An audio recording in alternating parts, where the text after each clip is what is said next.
Problem 10, the charge entering a certain element is shown in the figure below. Find the current at 1 millisecond, B, 6 millisecond, and C, 10 millisecond. Before we start, bago tayo mag-derive ng value ng current, okay, take note na ang given sa ating problem ay yung charge waveform. We have to get first yung mathematical representation ng charge waveform natin in order for us to use that representation, yung equations ng makukuha natin para makuha yung current using yung I is equal to dq over dt. So, start muna tayo by applying yung ating formula sa analytic geometry, yung finding an equation of line using 2 points or yung 2-point form. Okay? Isahan natin. So, una, i-forma na natin yung interval na pagkukuhanan natin ng equation ng line. So, as you can see, tatlong interval to from 0 to 2. Okay? And then, from 2 to 8. And then, 8 to 12 millisecond. So, ito yung formula natin. Q. Ayan.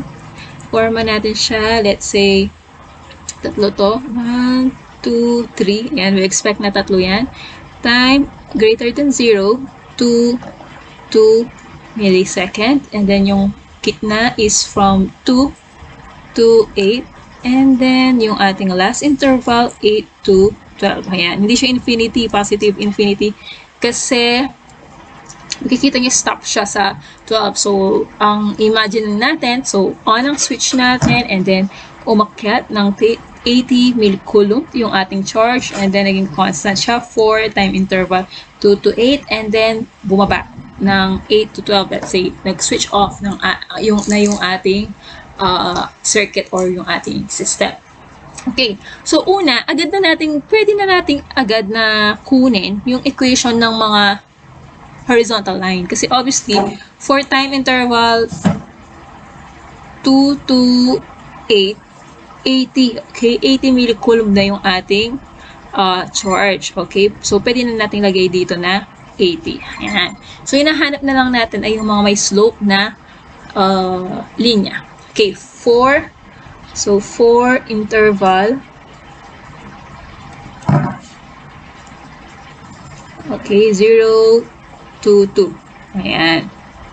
Okay, ganyan na muna tayo. So, using ang ating formulang 2-point form, y minus y sub 1 is equal to y sub 2 minus y sub 1 over x sub 2 minus x sub 1 multiplied by x minus x sub 1. And then we substitute. Ano ba yung given points natin dito? So, makikita natin, ang given points na pwede natin gamitin dito ay, anong points ito? So, 0, 0. Okay. Tapos, ano yung isa? 2 at saka 80. Okay, 2 millisecond and 80 coulomb. Ayan. So, ito pwede. Lagyan na natin ng label para hindi nakakalito. X sub 1, Y sub 1, X sub 2, Y sub 2. Ayan. Para dire-diretso tayo mamaya. So, substitute lang natin. Y sub 1 is 0 is equal to Y sub 2, 80 minus Y sub 1, which is 0, over 2 minus 0. And then multiplied by X minus X sub 1 is 0. And then we simplify. Y is equal to 80 over 2. So, that is 40, okay, x, and 40x. Kasi x minus 0 is x. And then, you multiply that by 40. So, makukuha mo ay 40. Okay, 40x. So, palitan natin ng variable because this one ay q. Yung y-axis natin ay q. And yung x-axis natin ay in terms of time. So, ang kailangan kasi natin q as a function of time. Okay, yung charge waveform natin ay ang representation niya and an equation is q as a function of time. So, that is q equals 40t. So, this is our first equation. Okay, nitong ating plot. So, itong linya na to, that is represented by 40t. So, times time. So, 40t. Ayan. So, yun na yung ating first equation for charge. So, yung pangalawa, sabi ko na, we don't have to solve that using 2-point form. Although, pares din naman ang makukuha natin kapag ganon.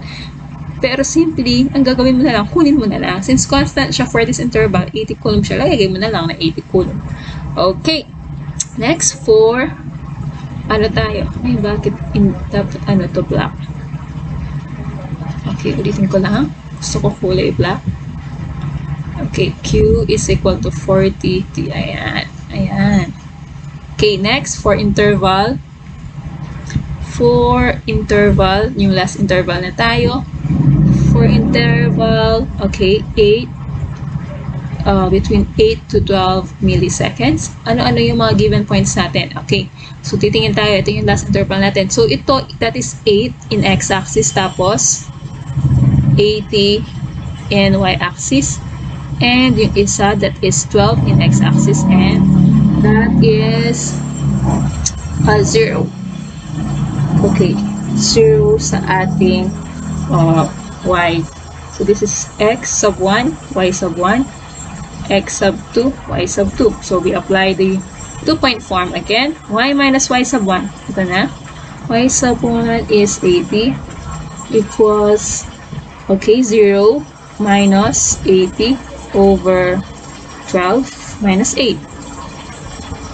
Okay, and then x minus x of 1, that is 8. So we simplify. Y minus 80 is equal to, okay, negative 80 divided by, so negative 80 divided by 4. So that is negative 20. So that is x minus 8. Okay, and then we simplify. Y minus 80 is equal to negative 20x plus 20 times 8 is 160. Y is equal to, i-transpose natin si 180, negative 180. So, plus 160. Okay, plus 80. So, y is equal to negative 120 of x plus 240. Or, we represent y in terms of q and x in terms of time. Plus 240. Okay. So, this is our third equation. Okay. So, lalagay na lang natin siya dito. Negative 120 of time plus 240. Ayan. So, okay na. So, wala na tayong problema. Ngayon, kukunin natin ngayon yung equivalent niyan. Okay. Kukunin natin ngayon yung equivalent niyan sa sa current. Okay, paano natin kukunin yon? So, ang gagawin lang natin, pipili tayong ibang kulay.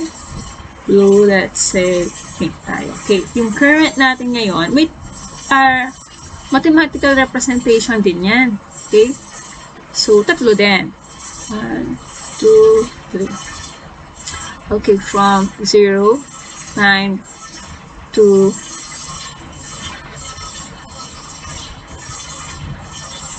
yung isa, 2, okay, 8, and then yung isa naman ay 8, so 8, 12, ayan. So, ayan. Okay.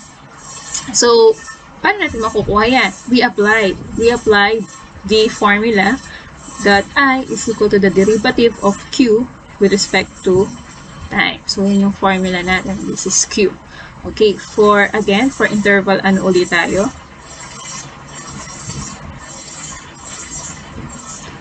Interval 0,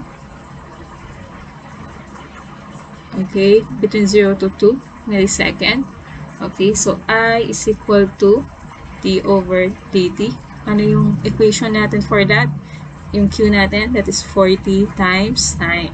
Okay, the derivative of 40 times time is 40. I is equal to 40. That is 40 ampere. So, keep in mind na if you divide coulomb, okay, millicoulomb by millisecond, so, raised to 3 divided by raised to, raised to negative 3 divided by raised to negative 3, ang makukuha natin ay ampere. Okay? I-try nyo sa calcu.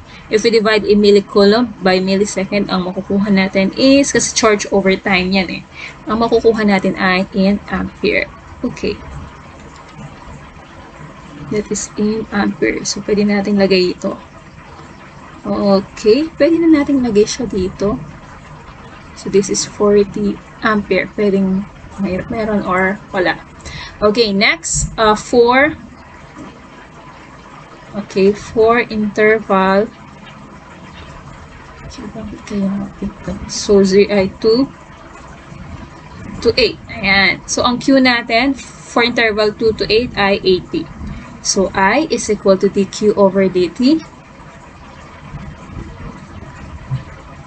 Okay, Q natin ay 80. So, I is equal to the derivative of 80. So, the derivative of a constant is 0 ampere. Ayan. So, that is 0 ampere. And then, lagay natin dito, 0. Okay, and then last. Okay, saan ko lalagay yung last? Maybe, i-ano ko na lang, singit ko na lang, para halo-halo yung ano natin. Mamaya na lang yung... Okay, dito ko na lang lalagay sa yung space. Okay, 4 interval. Okay, dito ko siya. 4 interval. Ano na yung last interval natin? 8 to 12 millisecond. Okay, so I is equal to d over dt. Okay, our equation for last interval is negative 120t plus 240. Ayan, so I is equal to, okay, the derivative of negative 120 times time is negative 120. Negative 120 ba? Okay, sorry, nagkamali ako. Bakit negative 120 nalagay ko? Correction. Okay, wait na.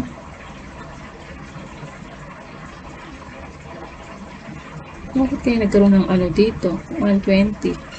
Saan ko naman nakuha ang ano? Okay, ayan. No? Pa-correction, paki-edit. Okay, diretso ako. Ayan. So, so nako. Okay, so negative 20. So, the integral of negative 20 is 20 times t is negative, the derivative of negative 20t is negative 20. And then the derivative of 240, constant siya, so plus 0. So, ito na yung ating last equation for current.